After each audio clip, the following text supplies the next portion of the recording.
제가 이번 주에 봤던 건데 한 좀 허름한 식당에 들어갔습니다. 되게 오래된 식당인데요. 들어가서 이제 식사를 다 하고 결제를 이렇게 손님들이 하는 거를 보게 됐어요. 결제를 하고 나갔는데 식당의 홀을 보시던 그 직원분께서 요즘 잘 볼 수 없는 광경인데 이분이 가시더니 장부에 이렇게 기록을 하시는 거예요. 카드 전표를 옆에 딱 놓고 장부에다가 이렇게 오늘 얼마가 팔렸습니다 이걸 적으시더라고요. 이 장면이 되게 옛날에는 봤던 장면인데 요즘에는 거의 이렇게 잘 안 하잖아요. 그래서 되게 오래간만에 보는 거여서 이러고선 좀 유심히 보고 있었는데 조금 있다가 주방에 계시던 남자 사장님이 나오더니 그걸 검사를 하는 거예요. 이렇게 쓱쓱쓱 이렇게 보시더라고요. 그러더니 딱 이제 덮으시는 거예요. 역시 사장님은 다르다. 사장님은 이런 거 매출도 꼼꼼하게 살피시고 얼마 나가는지 이런 거 추이도 좀 보시고 하나 보다 라고 해서 사장님 역시 다르시네 이렇게 생각하고 밥을 먹고 있었습니다. 그리고 거의 다 끝나가고 나가려고 하는데 이 홀 보시던 직원분이랑 사장님이랑 두 분이 이렇게 대화 나누신 걸 들었어요. 그래서 잘못된 게 있나 하고 이렇게 유심히 들어보니까 둘이 부부예요. 부부인데 아내가 기록한 거를 남편이 체크를 하더라고요. 그래서 제가 마음속에 못 믿나? 아닌가? 뭐지? 되게 의구심을 갖고 나왔습니다. 장사에는 이 회계가 되게 중요해요. 그래서 얼마가 들어왔고 얼마가 나갔고 또 내 수중에 지금 얼마가 있고 또 이번에 순수익은 또 얼마인지 이런 것들을 셈하는 게 되게 중요하죠. 사실 자영업은 판매하고 또 수입을 얻고 하는 것도 중요하지만 이 회계를 잘 하고 또 세금도 잘 내고 이런 것들도 되게 중요합니다. 그래서 장사할 때 혹은 기업에서 돈을 융통할 때 이 회계라는 점을 되게 중요하게 생각을 하잖아요. 그래서 내가 얼마나 얻고 얼마를 잃을 것인가 또 내가 얼마를 내고 얼마를 받을 것인가 이런 것들을 되게 셈하는데 최선을 다합니다. 이 누수되는 금액들을 막기 위해서이죠. 그런데 요즘 이 젊은 세대의 신앙 중에 회개가 아니라 제가 방금 말했던 이 회개를 잘하는, 그러니까 회개가 아니라 회개를 잘하는 신앙인들이 되게 많아졌다라고 해요. 이거 이해되시나요? 하나님 앞에서 삶을 돌이키고 회개하고 내 삶을 새롭게 하는 그런 회개의 신앙을 점점점 잃어버리는 대신에 셈하는 거예요. 하나님 앞에서 내 신앙을 또 내 믿음을 또 하나님 앞에서 내 삶을 체크하고 뭐가 맞지 뭐가 틀리지 뭘 주셨지 뭘 빼앗으셨지 이렇게 하나님 앞에서 회개하는 신앙인들이 늘어가고 있다라고 이야기를 하는 것을 제가 본 적이 있습니다. 그래서 새로운 말씀 시리즈 이 가치 전쟁을 시작하면서 여러분들한테 처음 나눌 이야기가 바로 사사기 1장 1절에서 2절의 이야기예요. 저희가 사사기 이야기를 나누면서 하나님 앞에서 내가 가치가 도대체 무엇인가, 그리고 그 가치를 더 얻기 위해, 더 좋은 가치를 위해서 삶에서 날마다 전쟁이 일어나는데 그 전쟁을 함께하는 공동체란 도대체 무엇인가, 이 이야기를 좀 해볼까 싶습니다. 이 사사기 이야기는 사실 끊임없이 이 가치에 대한 논의가 계속 나와요. 하나님이냐 다른 어떤 것이냐, 이 가치에 대한 이야기가 계속 나오고, 또 하나는 공동체는 도대체 뭐냐, 서로 같이 걸어간다는 이 공동체는 뭐냐라는 이야기들이 쭉 등장을 합니다. 그래서 이 가을 말씀 시리즈를 통해서 여러분들이 두 가지 이 중요한 점을 꼭 얻으셨으면 좋겠어요. 하나는 내 삶에 추구해야 될 가치가 도대체 뭐냐, 또 하나는 같이 걸어가는 공동체가 뭐냐라는 겁니다. 오늘 말씀을 좀 볼까요? 사사기 1장 1절인데요. 이렇게 시작을 합니다. 여호수아가 죽은 후에 라고 시작을 해요. 여호수아가 죽은 후에, 여호수아는 모세와 달리 자신의 후계자를 세우지 않습니다. 여호수아가 죽었어요. 그리고 그 다음에 어떤 이제 리더가 있으면 그 사람이 이스라엘 사람들을 막 이리저리 이렇게 저렇게 할 텐데 그 사람이 없고 그냥 덩그러니 이스라엘 백성들만 남게 된 거예요. 그래서 이스라엘 백성들이 하나님께 묻습니다. 뭐라고 묻냐면, 이스라엘 자손이 여호와께 여쭈어 이르되 우리 가운데 누가 먼저 올라가서 가나안 족속과 싸우겠습니까? 이렇게 물어봐요. 아마 제사장들을 통해서 그 우림과 둠밈 혹은 제비뽑기 같은 것들로 하나님께 이렇게 의견을 묻고 그런 행동들을 통해서 어떤 신탁을 받은 것 같아요. 추정컨대. 그런데 이 물어보는 뉘앙스가 좀 중요합니다. 우리 1절을 다시 한번 띄워주시겠어요? 우리 가운데 누가 먼저 올라갈까요? 라고 물어보는 것 같은데, 이 우리 가운데라는 표현을 좀 정확하게 번역을 하면 어떤 표현이냐면요, 우리를 위하여예요. 사실 우리를 위하여. 이게 좀 뉘앙스가 다르죠. 우리 중에 누가 먼저 가야 됩니까? 라고 하면서 우리 다 여기 있는데요, 하나님 딱 한 명 지목해 주시면 저희가 갈게요 라는 고백이 아니고, 뭐냐면 하나님, 우리를 위해서 하나님이 뭘 해주실 수 있어요? 우리 중에 누가 가면은 하나님이 우리에게 승리를 주실 겁니까? 이렇게 질문을 하는 겁니다. 우리를 위하여. 이 두 가지 입장은 굉장히 차이가 있어요. 우리 가운데 하나님께서 선택하신, 또 하나님이 명령하신 사람이 누굽니까? 우리가 듣고 순종하겠습니까? 순종하겠습니다 라고 대답하는 사람과, 하나님, 우리를 위해서 혹은 나를 위해서 뭘 해주실 겁니까? 라고 질문하는 것은 천지 차이라는 거죠. 근데 이스라엘 백성들이 지금 후자의 질문을 하고 있는 거예요. 하나님이 이스라엘 땅을 딱 놓고 다 이미 나눠주셨습니다. 여호수아를 통해서, 모세를 통해서 여기는 누구 땅, 여기는 누구 땅, 여기 누구 땅이 다 나눠주셨어요. 실제로 아직 얻지는 않았는데 지도를 펼쳐놓고 다 나눠놓은 거죠. 그 정탐꾼들이 가지고 온 내용들을 바탕으로 여기는 누구 땅, 여기는 누구 땅 다 정해져 있습니다. 그러면 그냥 알아서 자기가 속해 있는 지파대로 자기에게 할당된 땅에 가서 전쟁을 펼치면 되는 거예요. 그런데 이스라엘 백성들이 지금 질문을 합니다. 우리를 위해서 하나님, 순서를 정해주세요. 하나님이 어떤 지파가 먼저 가도록 순서를 정해주시면 거기부터 선빵을 날리겠습니다. 이렇게 하는 겁니다. 왜 이런 질문을 할까요? 일단 첫 번째로 겁이 났겠죠. 전쟁이라는 게 게임하는 게 아니잖아요. 목숨이 왔다 갔다 하고 사람 생명이 왔다 갔다 하는 일인데, 이 전쟁을 시작하면서 겁이 났겠죠. 누가 먼저 갈 거야? 누가 먼저 갈 거야? 야, 도대체 누가 먼저 갈 거야? 라는 논의가 시작되고, 그때 사람들의 의견이 통일된 겁니다. 야, 서로 다 가기 싫으니까 하나님 앞에 물어보자. 너가 먼저 가기에는 너네들 약하잖아. 너네 먼저 가기에는 너네들 두렵잖아. 너가 먼저 가기에는 불안하잖아. 저기 살고 있는 사람들이 어떤 사람들인지도 모르고 다이다이 딱 했을 때 누가 이길지도 모르는데, 야, 먼저 갈 사람이 누구야? 하나님 물어보자 라고 물어본 거예요.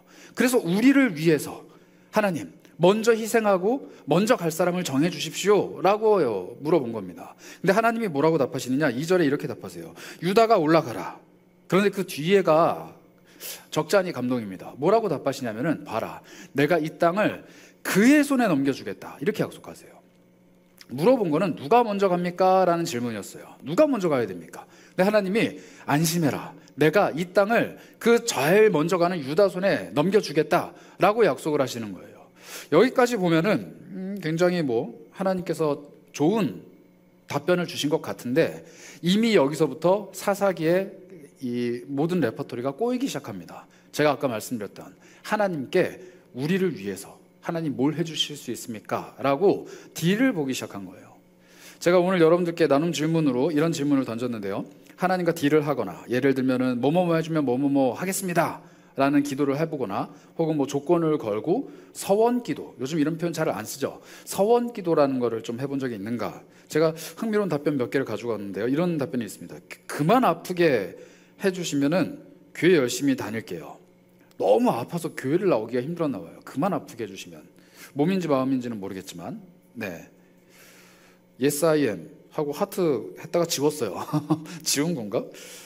고3 때 대학 관련해서 기도한 적이 있습니다. 이거 안 한 사람 있을까요? 고3 때 진로 관련해서 이런 기도, 내 진로를 풀어주시면 하나님 내가 열심히 할게요. 혹은 이런 거 있습니다. 가족의 건강을 위해서 이런 기도를 했다. 흥미로운 대답이에요. 있는 그대로 읽을게요. 딜을 할 짬이 안 된다고 생각해서 한 번도 못 해봤습니다.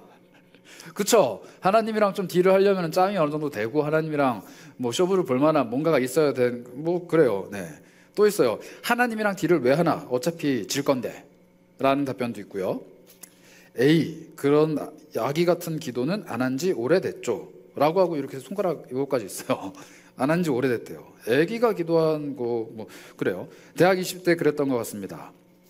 또 있네요. 서울로 대학 보내주시면 제가 주말을 드리겠습니다. 토요일 주일을 드리겠습니다 라고 해놓고 밑에 뭐라고 적혀있냐면, 이미 금토일을 드리는 중이었다. 이미 드리고 있는데 또 드리겠다고 딜을 봤어요. 자, 이런 기도들이 있었네요. 하나님, 이번만 넘겨주시면 저 진짜 신앙생활 열심히 하겠습니다. 감사기도 드리고 이거 진짜 다 하나님이 하신 거라는 걸 인정하고 알리겠습니다. 그러니까 제발 이번 한 번만 도와주세요. 뭐 얼마나 어려웠길래 이랬을까. 이번만 넘겨주시면 내가 이거 인정하고 다 알리겠습니다. 그러니까 제발 한 번만 도와주세요. 이런 기도를 했대요. 딜이라기보다는 나의 바람이나 소망, 걱정들을 일방적으로 통보하고 해결해 주시기만을 간구하는 기도를 많이 했던 것 같다. 거의 항상 그런 기도를 하는 것 같다. 매주 교회 잘 나올 테니까 일이 잘 풀리길 기도하고 바라는 것 같다. 이것도 되게 인상 깊은 답인데요. 내 이쪽, 그런데 늘 더 큰 걸 주셔서 앞으로는 조건 걸지 않겠다고 다시 기도하게 되는 것 같아요. 하하, 땀땀. 네. 그런 기도도 있답니다. 저도 사실 이런 기도 많이 했던 것 같아요. 어릴 때, 하나님 잘 모를 때, 하나님 나한테 이거 하게 해주시면 내가 이거 할게요. 그런데 이스라엘도 지금 똑같은 행보를 보여줍니다. 하나님, 누가 먼저 올라가는지를 말씀해 주시면 우리가 한번 전쟁해 볼게요. 하나님, 이 전쟁에서 이기게 해주시면 나머지 애들도 전쟁해 볼게요. 하나님, 전쟁에서 우리가 다 이기면 우리가 하나님을 인정할게요. 하나님, 전쟁에서 다 이기면 정말로 이 땅이 우리께 되면 하나님이 우리들의 신이라는 걸 인정해 볼게요 라는 것들을 다 마음에 감추고 한 질문만 하는 거예요. 우리를 위해서 누가 먼저 올라가야 됩니까? 근데 하나님이 답변을 하시죠. 유다가 먼저 올라가라. 그리고 내가 그의 손에 이걸 붙여줄 거다. 이 하나님의 답변과 이스라엘의 질문 사이에는 굉장한 감춰져 있는 미묘한 이런 이야기들이 있는데, 제가 이 이야기를 읽으면서 요즘에 이런 세대라는 칼럼을 읽었던 게 좀 기억이 났어요. 얼마 전에 읽었던 칼럼인데 되게 인상 깊었습니다. 요즘 MZ세대, 특히 20대 30대는 마음속에 천칭을 하나 가지고 산다. 천칭 뭔지 아세요? 천칭.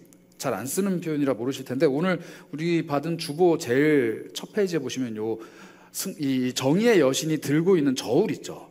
양쪽으로 이렇게 되어 있는 저울. 이걸 천칭이라 그래요. 그런데 이 천칭은 뭐냐면 한쪽에 무언가를 올려놨을 때 다른 쪽에 무언가를 올려놓고 둘 사이의 무게를 비교하는 거예요. 천칭은 두 물건의 무게 중에 누가 더 무거운지를 비교하는 겁니다. 근데 얼마가 더 무거운지는 잘 몰라요.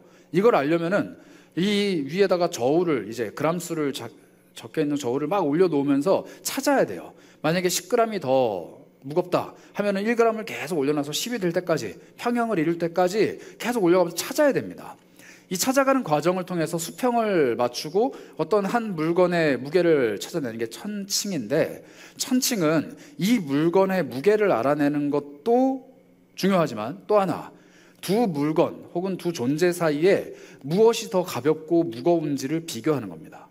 그래서 이 정의의 여신은 그냥 저울이 아니라 천칭을 들고 있는 거예요. 둘 사이에 누가 더 나쁜 사람인가 좋은 사람인가를 비교하기 위해서. 뭐 이런 건데, MZ세대들은 천칭을 마음속에 하나 들고 산대요. 그런데 그 천칭의 기준은 뭐냐? 공정성. 그래서 이런 시대가 됐다고 해요. 요즘에 이제 중고등학생들과 얘기를 나눠보면은 대학생들도 좀 그런 경우들이 있는데, 연봉이 좀 낮고 내가 회사를 위해 헌신을 해야 되는데 안정적이에요. 계약직이거든. 그래서 계약이 돼서 내가 1년, 2년, 5년, 10년 안정적으로 쭉 가지만 내가 이 회사를 위해서 뭔가를 좀 손해봐야 되고 내가 페이가 조금 낮다랑 내가 그런 거 전혀 없이 일한 만큼 딱 돈이 들어오는 알바랑 두 개 중에 뭐 선택하겠냐? 그럼 이걸 선택한다는 거예요.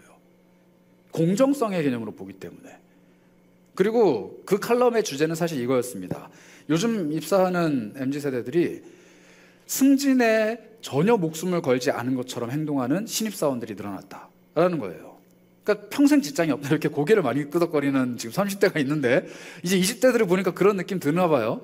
밑에 후배들이 들어오면은 승진이랑 전혀 상관없는 사람처럼 행동한다는 거예요. 왜냐하면 나는 이 회사에 오래 있을 게 아닌데, 그리고 나는 이 회사라는 게 절대 가치가 아닌데, 그리고 나는 지금 여기가 내 인생이 아닌데 왜 내가 여기에 모든 걸 걸어야 되는가라는 공정성의 잣대로 회사 생활을 한다는 거죠. 그래서 이 사람들은 그게 이해가 안 된다는 거예요. 높은 직급의 관리자들이, 그러니까 뭐 과장이나 부장 같은 사람들이 담배 피고 수다 떨고 놀면서 많은 돈을 받아가는 것과 나는 열심히 일을 하는데 그 사람보다 적은 돈을 받아가는 게 공정하지 못하다라는 생각을 한다는 거예요. 그리고 이게 불합리하다라는 생각을 한다는 거죠. 헛웃음을 치는 또 분들이 계신데, 뭐 그럴 수 있어요. 그럴 수 있어요. 이 공정성이라는 천칭을 MZ세대는 마음속에 다 가지고 있다는 거예요. 그래서 기존에 가지고 있었던 사고방식이나 사회 통념이 이들 마음속에는 공정성이라는 필터로 한번 필터링이 된 다음에 속으로 들어온다는 거죠. 여러분들, 그래서 제가 이 나눔 질문에 넣어놨는데요. 1번 한번 보시겠어요? 이런 질문 스스로 한번 해보죠. 나는 이 MZ의 저울, 공정성이라는 MZ의 저울을 마음에 품고 살아가는 편인지, 아니면은 조금 다른 저울을 가지고 살아가는 편인지. 근데 제가 질문 뒤에 이걸 써놨습니다. 그 저울을 하나님께 내미는 사람이 있다는 거예요. 하나님께 내밀고 내 삶을 정말로 하나님이 공정하게 대하시는가를 고민하는 사람이 있다는 겁니다. 쉽게 말하면 이거예요. 하나님, 나 교회를 그렇도록 열심히 다니는데 왜 나에게는 좋은 일이 일어나지 않습니까? 이거 공정한 겁니까? 하나님, 저 사람은 저렇게 작은 노력을 기울이고도 저렇게 흥하는데 나는 왜 하나님께 많은 노력을 기울이고도 흥하지 않습니까? 이게 공정합니까? 라는 질문들을 던진다는 거죠. 여러분들은 이런 질문을 혹시 가지고 있는지 한번 생각해 보셨으면 좋겠어요. 하나님, 나는 이만큼의 가치를 하나님 앞에 천칭의 한쪽에 올려놨는데 나는 그만큼을 지금 받고 있는가를 셈해 본 사람이 있다면, 그런 사람은 어떤 신앙의 유형이냐? 하나님 앞에서 신앙의 회계사예요. 회계사. 내가 내어놓은 게 이만큼이고 내가 받은 게 이만큼이고 내가 하나님께 드린 게 이만큼인데 하나님이 나에게 주신 게 이만큼이다. 이걸 계속 헤아리는 사람. 그러면 어떤 현상이 벌어지느냐? 하나님 앞에서 섭섭함이라는 게 생겨요. 하나님, 나 이거 정말로 간절히 구하면서 내가 이거 하면은 하나님 들어주시기로 내가 기도했잖아요. 그런데 왜 안 들어주시는 거예요? 하나님, 내가 이렇게 하면은 또 이런 결과가 나타나면은 내가 이걸 한다고 했잖아요. 그런데 이 결과가 안 일어났다라면 하나님, 내가 이거 안 해도 되는 거예요? 라고 하면서 어떻게 해요? 이걸 안 하는 거죠. 자기가 걸어요. 하나님, 나 서울에 있는 대학 가게 해주시면은 내가 주일날 열심히 교회 다닐게요. 그랬는데 서울에 있는 대학을 못 갔다? 그러면 나 주일날 교회 안 가도 되겠네? 이런 논리가 발생한다는 겁니다. 되게 뭐 1차원적이긴 하지만 고차원적인 신앙생활을 하는 사람도 이런 논리에 종종 빠져요. 언제냐? 인생에 어려움이 다가왔을 때, 삶에 어려운 순간이 찾아왔을 때, 기도 안 하고는 못 베길 때, 기도해야만 이거를 이겨낼 수 있을 것 같을 때가 찾아오는데 그때 기도합니다. 그런데 그게 해결되지 않거나 내가 원하는 방향대로 흘러가지 않으면 내 속에 있던 천칭이 움직이기 시작하는 거예요. 하나님, 이게 뭐예요 도대체? 왜 이런 일이 생긴 거예요? 왜 내 기도는 들어주시지 않는 거예요? 왜 지금 내 마음에 있는 이 두 천칭이 계속 움직이는 거예요? 라고 반문을 한다는 거죠.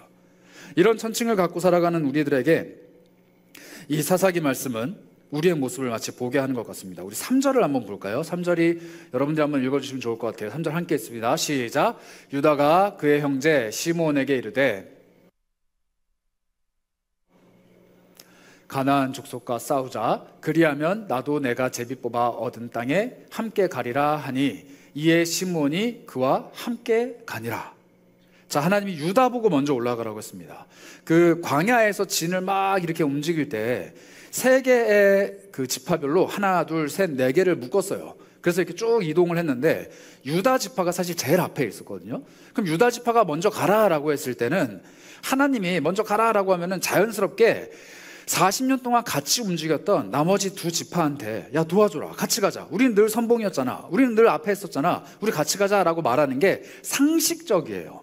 근데 유다는 지금 어떤 선택을 하느냐? 그 뒤에 있었던 시므온 지파를 부릅니다. 야, 시므온, 너 일로 와봐. 왜냐하면 이 두 지파가 좀 친했어요. 왜 친했느냐? 엄마가 같았거든. 이 야곱의 12아들 중에, 그 12지파들 중에 엄마가 4명이었잖아요. 그러니까 자연스럽게 본능적으로 같은 엄마 밑에서 태어난 아들끼리 친했거든요. 근데 유다랑 시므온이 친했던 거예요.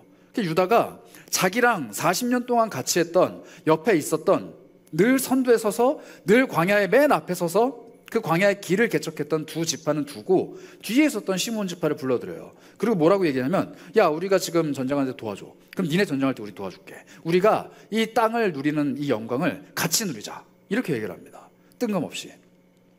사람의 해결책이죠. 사람의 해결책인 거예요. 하나님이 답을 주셨거든요. 유다가 제일 먼저 올라가라. 그럼 유다가 제일 먼저 올라가면 되는데 질 것 같았나? 혹은 버거울 것 같았나? 혹은 내가 이길 것 같은데 이겼을 때의 전리품이나 영광을 나 혼자 독식하기보다는 나의 형제 시므온이 좀 약한데 이 친구랑 같이 가는 게 낫겠다라고 생각을 했는지는 모르겠어요. 근데 한 가지 확실한 것, 하나님이 말씀하시지도 않은 시므온을 끌어들입니다. 그리고 전쟁을 펼치죠. 그런데 하나님이 놀랍게도 이 전쟁을 이기게 해주세요. 이기게 해주세요. 한번 4절부터 읽어봅시다. 4절부터 6절까지인데요. 저와 함께 있습니다. 4절, 5절, 6절입니다. 유다가 올라가매 여호와께서 가나안 족속과 브리스 족속과 그들의 손에 넘겨주니 그들이 베색에서 10,000명을 죽이고 또 베색에서 아도니 베색을 만나 그와 싸워서 가나안 족속과 브리스 족속을 죽이니 아도니 베색이 도망하는지라 그를 쫓아가서 잡아 그의 엄지손가락과 엄지발가락을 자르매. 이렇게 전쟁을 이야기합니다. 뭐 되게 흉악한 전쟁이었던 것 같아요. 뭐 10,000명을 죽였다라고 하니까 다친 사람은 얼마나 많겠어요. 근데 어쨌든 전쟁이 이겼습니다. 이겼는데 이 유다랑 시몬이 어떤 행동을 하는가? 아도니 베색이 누구냐면 베색의 왕이거든요. 그 사람을 데리고 와서 엄지손가락이랑 엄지발가락을 잘랐대요. 살아있는 사람의. 뭐 당시 뭐 진통제가 있었겠어요? 뭐 의술이 발달을 했겠어요? 그냥 자르는 거예요. 흉악하게 툭 잘라놓고 고통을 주는 거죠. 그런데 이 고통은 뭐냐? 다시는 무기를 잡지 못하도록 엄지손가락을 잘라버리는 겁니다. 다시는 전쟁에 못 나오도록. 되게 상징적인 거죠. 그래서 이 아도니 베색이 얘기해요. 내가 옛날에 다른 왕등이랑 싸워서 내가 이길 때 내가 그 사람들의 엄지손가락, 엄지발가락을 다 잘랐는데 지금 내가 이스라엘 사람들한테 이걸 당하는구나. 탄식을 해요. 탄식을 하는데 우리는 전쟁이 어떻게 이겼느냐가 중요한 게 아니라 이 결과물을 봐야 됩니다. 엄지손가락과 엄지발가락을 자르는 이 흉악한 처벌은요, 성경책 그 어디에도 없어요.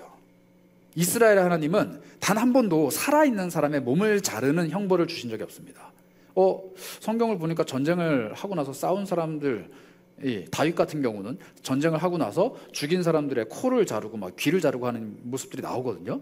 근데 이건 뭐예요? 죽은 사람들의 것을 잘라서 간 경우들이 있어요. 그런데 절대로 살아있는 사람들의 몸을 자르는 건 하나님 용납하지 않았습니다. 이건 어디 문화냐면 가나안 문화예요. 그러니까 이스라엘 사람들이 싸워야 되는 사람들이 갖고 있는 문화인데 지금 유다가 전쟁에서 이겼다고 그걸 쫓아오고 있는 거예요. 세상의 방식, 세상의 방법입니다. 제가 아까 첫 번째 뭐 말씀드렸죠? 유다가 선택한 방법, 시므온을 끌어들입니다. 자기가 생각했을 때 내가 이렇게 해야 이 문제가 해결될 것 같다라는 자신의 방법을 가지고 오죠. 그리고 이번에는 또 어떻게 합니까? 세상 사람들이 하는 방법, 손가락 자르고 발가락 자르고 그렇게 승리를 축하하는 거예요. 내가 싸워서 이겨야 되는 대상이 하고 있는 방식 그대로 내 삶에 투영하는 겁니다. 하나님은 전쟁을 해라, 유다가 먼저 올라가라, 끝. 내가 이 땅을 너에게 줄 거야, 끝. 그런데 그 방법이 지금 무너지기 시작하는 거예요. 유다가 그 방식을 무너뜨리기 시작합니다. 그리고 사사기에 계속 어떤 식으로 이어지느냐, 하나님이 말씀하시지만, 그리고 하나님께 주도권을 내어드리는 듯 하지만 하나님이 말씀하신 것 이외의 삶을 자기 마음대로 살아가는 사람들의 삶이 계속 끊임없이 이어져요. 이게 바로 가치 전쟁입니다. 하나님이 어떠한 것을 말씀하셨을 때 그래, 이게 제일 좋은 가치지. 그런데 이 가치, 하나님의 말씀, 이걸 실현하기 위해서 나는 어떤 방식을 쓸 거냐, 이게 바로 가치 전쟁이에요. 하나님의 방법대로 이 가치를 취할 것이냐, 아니면 내 방식, 세상의 문화, 혹은 내가 생각했을 때 가장 좋은 방법으로 이걸 취할 것이냐. 하나님은 결국 이걸 취하게 하시는데 그 방법에 대해서 꼭 한 번은 짚고 넘어가십니다. 우리의 삶도 마찬가지예요. 하나님께 가장 영광스러운 것, 가장 좋은 것, 그리고 결과물이 하나님 말씀에 상충되지 않으면 됐지 라고 생각할 수 있지만 이 과정에 대해서 하나님이 끊임없이 점검하고 질문하신다는 거예요. 이 가치전쟁 앞에서 우리는 어떤 선택을 해야 되는가? 제가 하나 좀 예를 들어보겠습니다. 여러분 혹시 유스티티아라는 사람은 아니고 신이죠. 유스티티아라는 신을 들어보신 적 있나요? 이게 어떤 신이냐면 여러분 잘 알 거예요.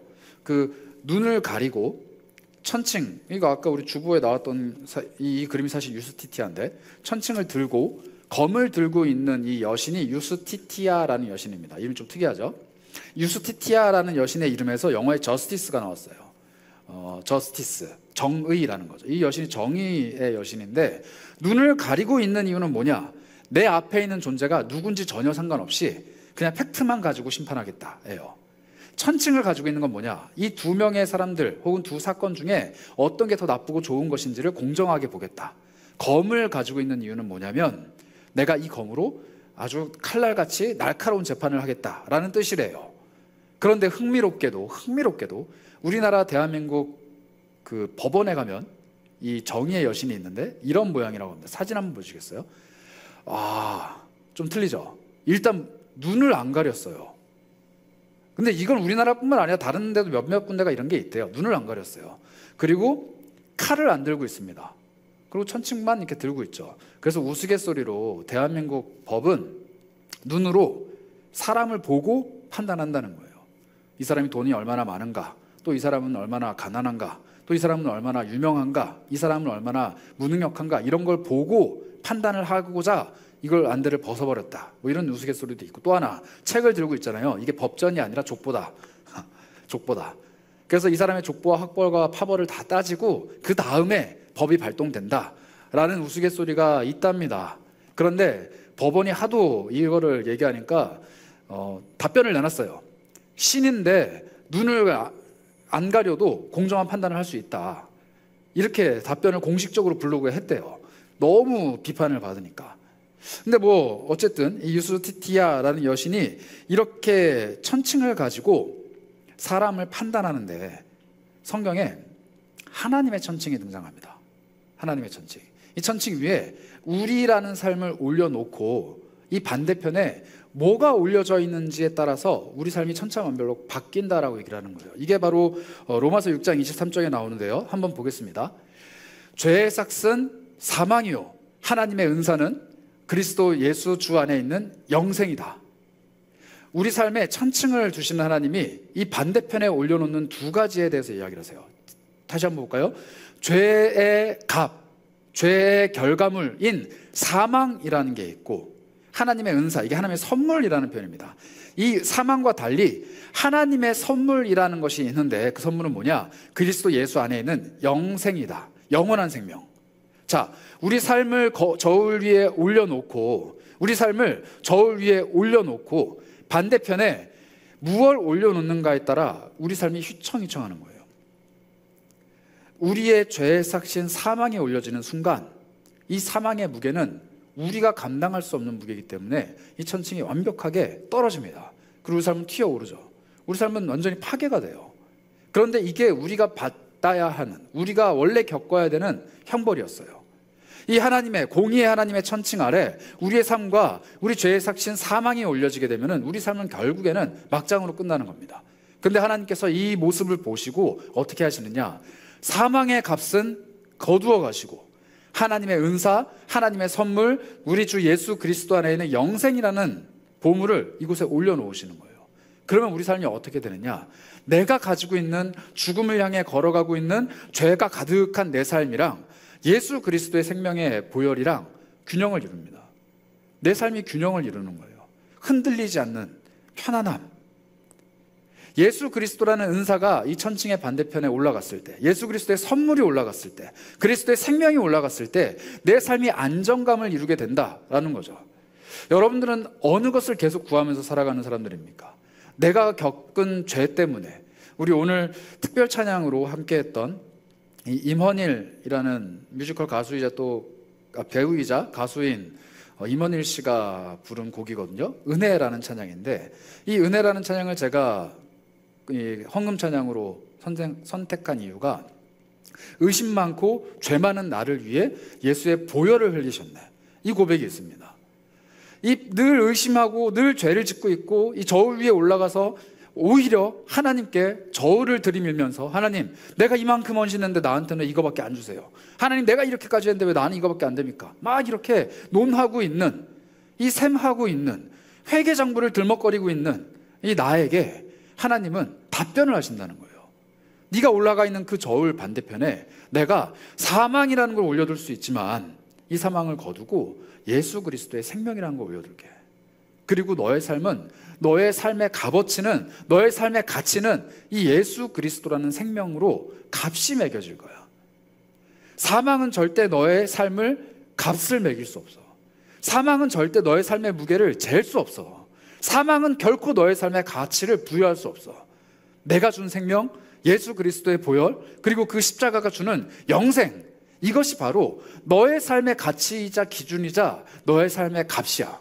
그리고 너를 규정짓는, 너를 정의하는, 너를 표현하는 방식이야 라고 우리에게 말씀하신다는 거죠. 그래서 그걸 우리에게 선물이라고 이야기합니다.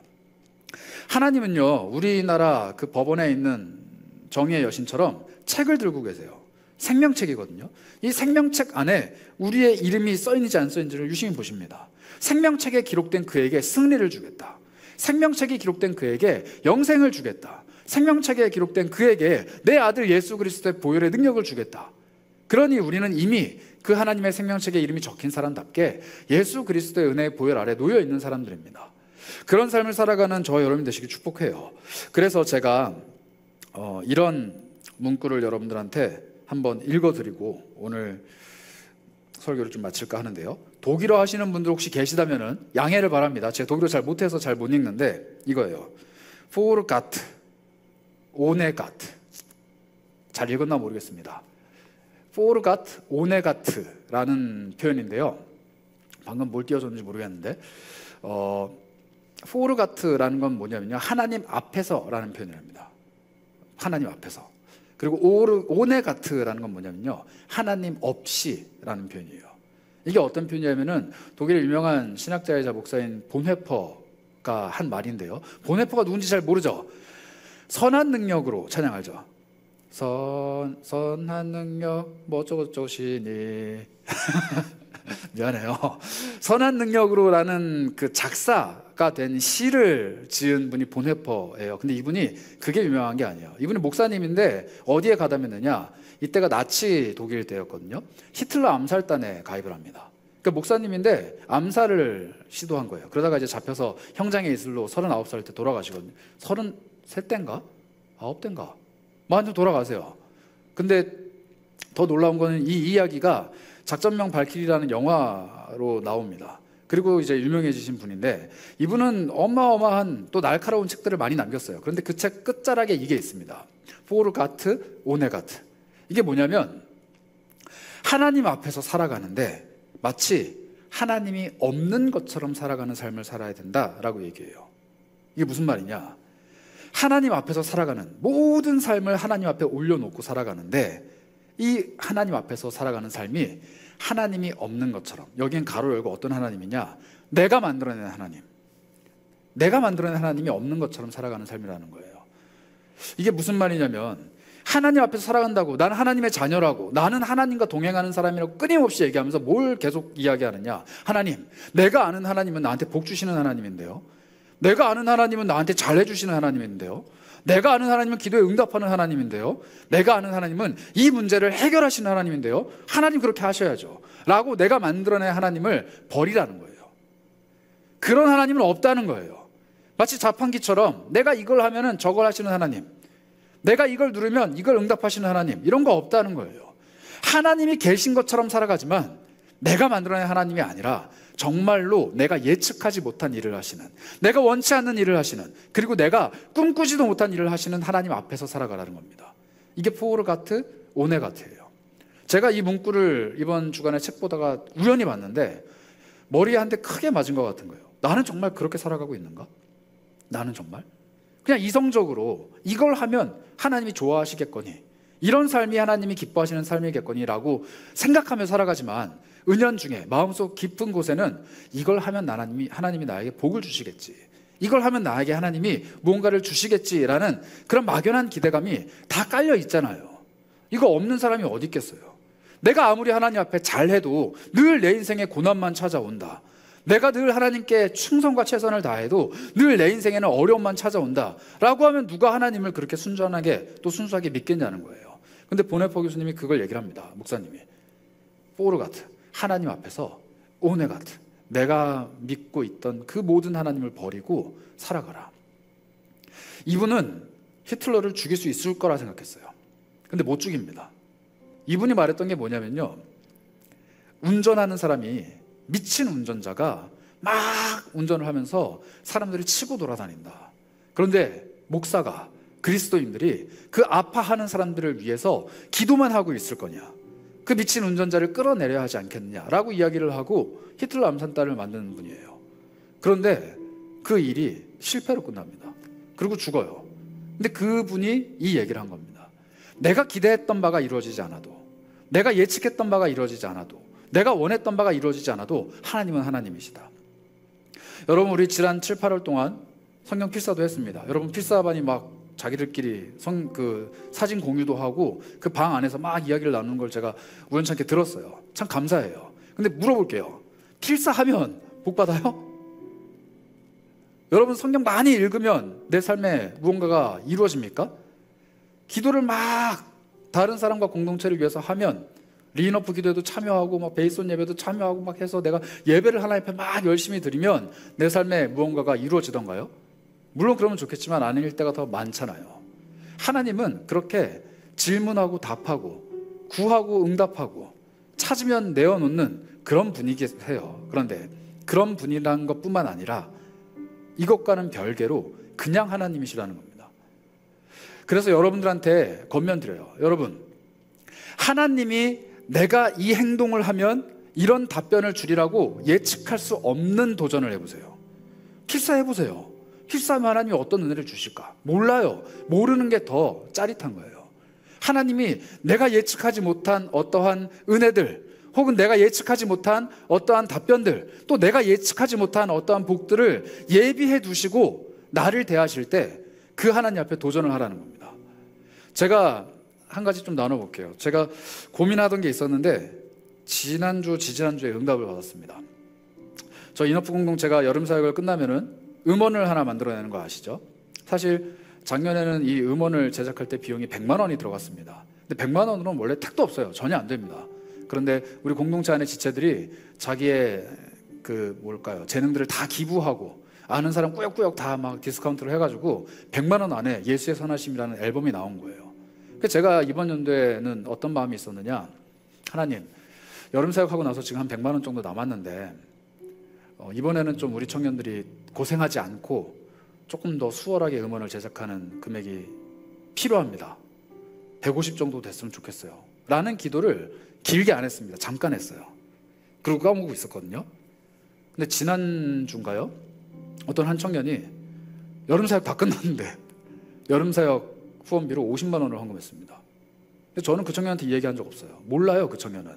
그냥 마음이 동해서 한 거예요. 그래서 제가 하나님 앞에서 그래 내가 예상한 방식이 아니라, 저는 정말 솔직히 말씀드리면 제가 이제 이번 주 설교할 때 여러분한테 이런 상황들을 오픈을 하고 여러분들 마음에 동하시면 헌금하세요 라고 얘기하려고 했어요. 근데 제 계획은 이미 다 끝났습니다. 제 계획은 이미 다 이루어졌어요. 하나님이 이미 다 일하셨습니다. 저는 이 예측할 수 없는 하나님의 은혜만을 여러분들에게 전할 뿐이에요. 여러분, 내가 하나님 앞에 헌신했을 때 하나님이 이걸 답하시겠거니 라고 기대하고 헌신하면 거기까지예요. 그런데 그 이상을 하나님이 일하시도록 열린 결말로 남겨놓으면 내 삶에 정말 말도 안 되는 하나님의 일들이 막 일어날 겁니다. 그런 일들을 이 공동체 안에서 보셨으면 좋겠고, 그런 일들이 여러분들의 삶에서 일어났으면 좋겠어요. 여러분, 축복합니다. 여러분들이 하는 모든 일들이 정말로 하나님이 일하실까라는 의구심이 드는 일들이었으면 좋겠어요. 하나님이 좋아하시는 건 맞는데 이걸 통해 하나님이 일하실까? 일하십니다. 그게 바로 셈하지 않는, 하나님 앞에서 손익계산서를 쓰지 않는, 하나님 앞에서 이것이 어떻고 저것이 어떻고 고민하지 않는 그런 신앙의 척도입니다. 여러분들의 삶에 이러한 신앙의 도전들, 그리고 이러한 신앙의 은혜들이 끊임없이 넘쳐났으면 좋겠어요. 내가 만들어낸 신은 버리고, 내가 만들어낸 하나님은 버려버리고, 하나님이 정말 하나님답게 일하실 수 있도록 내 삶을 내어드리는 그런 인어프 청년들이 됐으면 좋겠습니다. 그래서 오늘 여러분 함께 나누실 찬양이 이런 찬양의 고백이에요. 한번 가사를 띄워주시겠어요? 십자가를 참으신 어린 양 예수, 내 죄를 씻어주시고 구속하셨네. 어둠을 물리치신 세상의 빛 예수, 영광의 빛을 비추사 자유케 하셨네. 우리 후렴은 이렇게 고백합니다. 예수 하나님의 완전한 사랑, 예수 하나님의 값없는 은혜, 예수 하나님의 놀라운 지혜, 아름다운 그 이름 예수. 여러분, 하나님은 그 천칭이라는 두 저울 위에 나를 올려두시고 반대편에는 예수 그리스도를 올려놓으신대요. 그런데 상식적으로 나보다 예수님이 훨씬 더 귀하거든요. 이렇게 돼야 돼요. 그런데 하나님은 동일하다. 이 아들을 내어주고도 내가 너를 얻을 만큼 너의 가치, 너의 값어치, 너의 귀함, 너의 존재는 나에게는 크다라고 말씀하세요. 여러분들 이 예수 그리스도를 소유한 사람답게, 이 아름다운 예수 그리스도의 이름을 갖고 있는 사람답게 사셨으면 좋겠습니다. 세상의 기준, 내 방식이 아니라 정말로 하나님께서 말씀하시는 방식대로 걸어가는 여러분들이 되셨으면 좋겠어요. 함께 찬양하며 그런 예수 그리스도를 고백하셨으면 합니다. 우리 함께 찬양하도록 하겠습니다.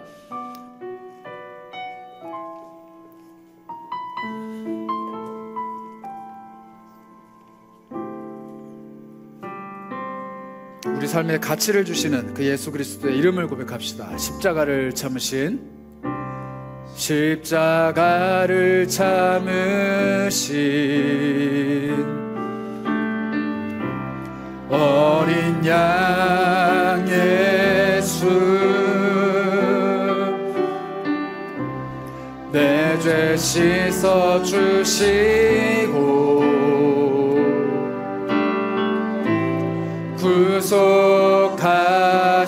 구속하셨네. 어둠을 물리치신, 어둠을 물리치신 세상의 빛, 세상의 빛 예수, 영광의 빛 비추사 자유케 하시네, 자유케 하시네. 고백합니다. 예수 하나님의, 예수 하나님의 완전한 사랑, 예수 하나님의 값없는 은혜, 예수 하나님의 놀라운 지혜, 아름다운 그 이름. 우리 다시 한번 찬양합니다. 십자가를 참으신, 십자가를 참으신 어린 양 예수, 내 죄 씻어 주시고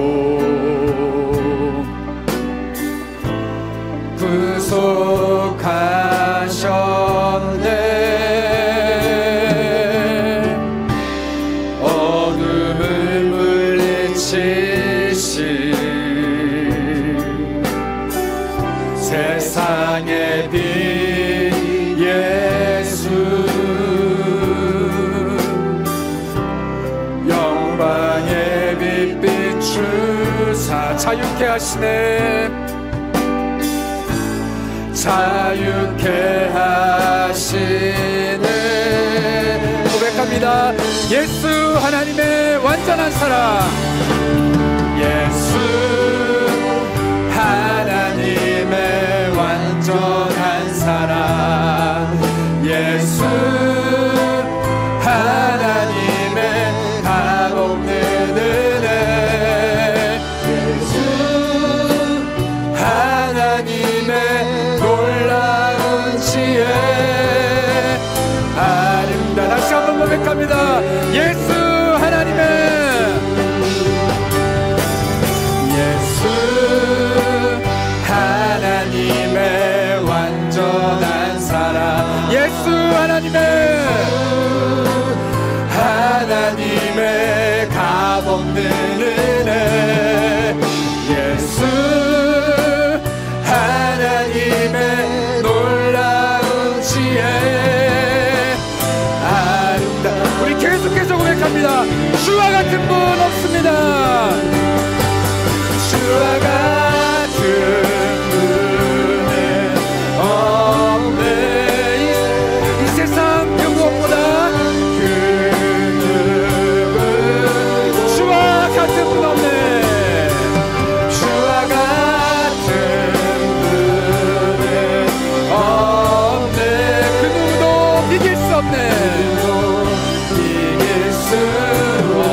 우리 함께 처음부터 찬양할까요?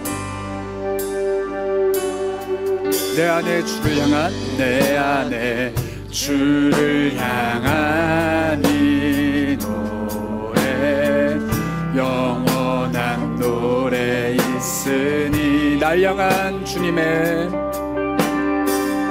날 향한 주님의 크신 사랑 영원히 찬양. 십자가 그 사랑 찬양하리.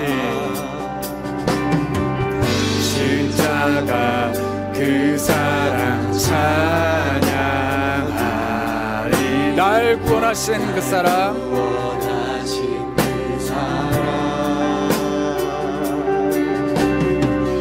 내 삶을 드려 찬양하리.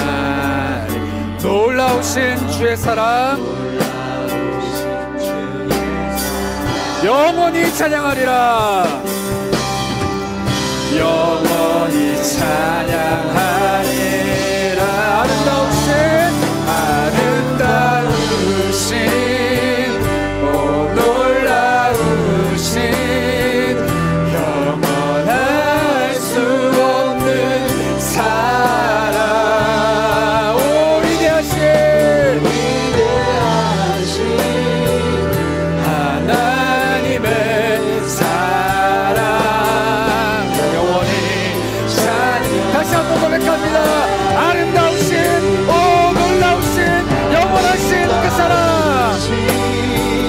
오 놀라우신 영원할 수 없는 사랑. 오 위대하신, 오 위대하신 하나님의 사랑 영원히 찬양.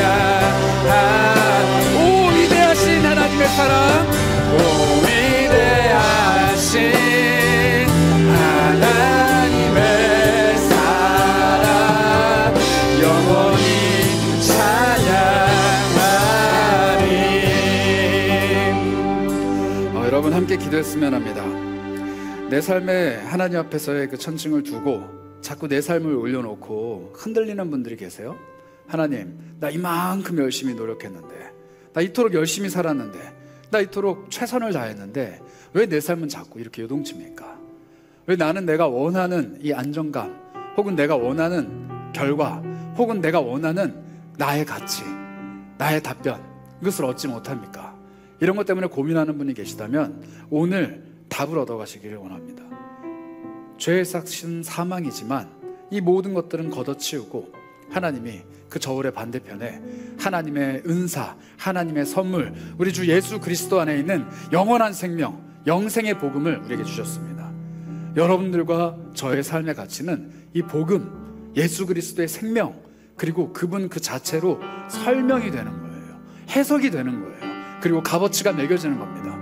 하나님의 가치는, 그리고 하나님이 매겨주시는 나의 가치는 이 예수 그리스도의 복음 안에서 모든 게 끝납니다. 그래서 흔들리는 삶, 혹은 고민이 많은 삶, 혹은 하나님 앞에서 여전히 구하고 있는 그런 삶에게 하나님은 답으로 예수 그리스도를 보여주십니다.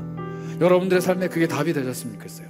이 세상 그 어느 것도 비길 수 없는 가치, 이 세상 그 무엇으로도 표현할 수 없는 그 사랑, 이 세상 그 어떤 분도 대신할 수 없는 그 이름, 아름다운 그 이름 예수 그리스도가 내 삶의 해답이 되셨으면 합니다.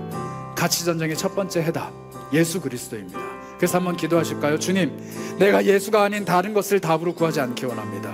내 삶을 하나님 앞에서 이 천칭으로, 회개장구로, 샘으로 헤아리면서 하나님, 내가 원하는 것을 달라고, 내가 원하는 대로 해결해 달라고, 내가 원하는 대로 가게 해달라고 고민하는 것이 아니라 예수 그 한 분 답으로 충만합니다, 충분합니다, 이렇게 고백할 수 있는 하나님의 사람이 되기 원합니다. 예수 그리스도라는 유일한 답변을 내 마음에 품기로 원합니다. 예수 그리스도를 통하여서 내 삶이 해석되고 가치가 부여되고 내 삶이 결정지어지기를 소망합니다. 하나님, 나에게 다른 그 어떤 것이 아니라 예수 그리스도 한 분만 답으로 주시기 원합니다. 우리 이런 기도를 하나님께 올려드렸으면 합니다. 함께 기도하며 나아가겠습니다. 하나님 아버지 채워주시기 원합니다. 임재하여 주시기 원합니다. 내 마음속에 예수를 담아 주시기 원합니다. 하나님 간절히 하나님 앞에 나아가기 원합니다. 하나님 아버지 더욱더 깊이 있게 나아가기 원합니다. 하나님 우리의 기도에 응답하여 주시고 힘을 더하여 주시고 하나님 노력에 배가 더하여 주셔서 하나님께 기도하는 자에게 반드시 응답이 임합니다. 하나님께 기도하는 자에게 반드시 하나님 일하십니다. 하나님께 기도하는 자에게 반드시 역사하십니다. 하나님 기도하며 부르시는 자에게는 반드시 하나님이 응답하시다라는 사실을 잊지 않았으면 합니다. 내가 예측할 수 없는 방법대로, 내가 예상할 수 없는 방향대로, 내가 예측할 수 없는 결과값이, 내가 예상하고 승량할 수 없는 그 무언가가 내 삶에 다가오리라는 확신을 내가 했으면 합니다. 하나님 간절히 구합니다. 하나님 정말 간절히 구합니다. 내 삶에 하나님의 응답, 하나님의 해답이 있기 원합니다. 내가 예측하고 예상하는 것이 아니라 정말로 내가 꿈도 꾸지 못했던 그런 답변들이 하나님을 통해서 나에게 오기 원합니다. 하나님 채워주셔서 응답하여 주셔서 하나님 조치 허락하여 주셔서 우리 다시 한번 기도하실 때는 그런 기도하셨으면 좋겠어요. 하나님이 여러분들의 삶에 예측할 수 없는 방식으로 응답하실 겁니다. 예상할 수 없는 답변으로 답을 하실 겁니다. 그런 하나님을 기대하셨으면 좋겠습니다. 제가 경험했다니까요. 하나님 더 있었으면 하는데요, 하나님이 제가 생각했던 답변보다 훨씬 빨리 응답하셔서 제 방식이 실현되지 않도록 하셨잖아요. 여러분들도 똑같아요. 여러분들 함께 한 가지 이야기를 좀 나눠드릴까 싶습니다. 여러분들 이 주보 안에 들어가 있는 이 기도 제목들 기도하시나요? 기도하는 분들은 아마 이 기도 제목을 정말 진솔하게 진지하게 쓸 겁니다. 왜냐하면 이걸 놓고 기도하는 사람들이 있다는 걸 알기 때문에. 제가 새벽에 어떤 모습을 봤냐면요, 청년이랑 전혀 상관없는 분이세요. 자녀가 청년도 아니고 청년 부원도 아니고, 근데 새벽 예배 때 가장 앞자리 나와서 남에게 방해가 될까봐 핸드폰 불을 켜고 이걸 보면서 읽고 기도하시는 분들이 계시더라고요. 제가 그때 느꼈습니다. 아, 이 기도가 힘이 있는 기도구나. 우리 리인어프 기도회가, 그리고 우리가 함께 나누는 기도의 제목들이 힘이 있는 기도구나. 여러분 기도의 능력을 믿으십니까? 그러면 오늘 기도하세요.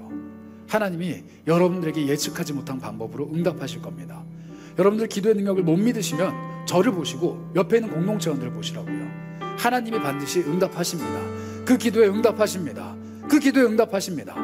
우리가 예측하지 못한, 예상하지 못한, 알지도 못하는 방법으로 하나님은 이미 응답을 준비해 놓고 계십니다. 그러나 하나님, 내가 생각했을 때 이 방법이 옳은데요, 내가 생각했을 때 이게 맞는데요 라고 말하는 사람에게는 그걸 주실 수가 없어요.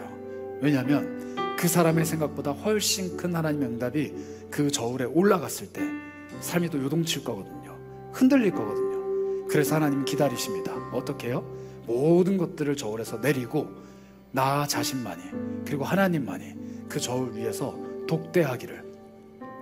오늘 그렇게 기도하셨으면 좋겠어요. 여러분들 간절히 원하는 기도의 제목들, 또 응답을 구하는 기도들이 있다면 그렇게 한번 기도해 보는 것은 어떨까요? 하나님, 내가 예상하고 예측하고 기대하지 못한 방법으로 응답해 주시옵소서. 내가 선택한 방식이 아니라 하나님이 선택하신 방식으로 내 삶에 응답하여 주시옵소서. 나는 그것을 믿길 원합니다. 소망하기 원합니다. 내 삶의 저울 위에 아무것도 올려놓지 않고 오직 하나님만 계시기 원합니다. 하나님 속히 응답하여 주셔서 우리 이런 믿음으로 함께 기도하며 나아가도록 하겠습니다. 기도합니다. 하나님 간절히 소망합니다. 우리 삶에 하나님의 은혜가, 하나님의 역사가, 하나님의 놀라우신 응답하심이 있었으면 합니다. 하나님께서 응답하시는 그 응답이, 하나님께서 베풀어주시는 그 응답이 내 삶에 있기를 간절히 원합니다. 하나님이 안 계신 사람처럼, 하나님이 정말로 없는 사람처럼, 내가 생각하고 내가 꿈꾸는, 내가 만들어낸 하나님을 얻고 이제는 정말로 하나님만이 내 삶의 주인자, 주관자가 되어주신 것처럼, 보호가 같은 정말로 하나님 앞에서 노래 같은 하나님이 없는 것처럼 그렇게 기도하며 그렇게 살아가는 사람이 되기를 소망합니다. 하나님, 우리 마음에, 우리 심령에, 우리 삶에 하나님 존전 앞에 있지만 내가 기대하고 내가 꿈꾸며 내가 예측하고 내가 만들어낸 하나님은 다 걷어버리고 이제는 정말 하나님만 남는, 정말 일하시고 역사하시는 하나님만 남는 그런 은혜를 내게 베풀어 주시면서 그렇게 놀라운 더 독자적인 삶을 살아갈 수 있도록 인도하여 주시면서 주께서 채워주시기에 간절히 소망합니다. 주님께서 어루만져 주시기에 간절히 소망합니다. 하나님 간절히 원하오니 우리 심령 들어주시고 우리와 함께 일하여 주시면서 하나님 우리의 기도에 응답하여 주시면서 상처받고 시민을 얻지 못하는 영혼들 주께서 회복시켜 주시면서 우리 마지막으로 하나님 앞에 기도하도록 하겠습니다. 아까 제가 말씀드렸던 이 포르가트, 오네가트 한번 기억하셨으면 좋겠어요. 나는 얼마나 내가 만들어낸 하나님이 내 삶에 있기를 원하는가. 나는 얼마나 내가 생각해내고 내가 만들어낸 그 하나님과 함께 살아가면서 정말로 나는 하나님 앞에 산다고 오해하며 살아가는가. 그 모든 것들을 좀 떨쳐냈으면 좋겠습니다. 내가 생각했을 때 하나님이 이런 분인데, 내가 아는 하나님은 이런 분인데, 내가 느끼고 경험한 하나님은 이런 분인데, 이런 기준들을 다 떨쳐내고 하나님을 투명하게, 그리고 하나님을 활짝 열린 마음으로 무슨 일이든 어떠한 것이든 하실 수 있는 그 하나님이 내 삶에 어떤 일을 하실지를 기대하는 마음으로 하나님 존전 앞에 섰으면 좋겠어요.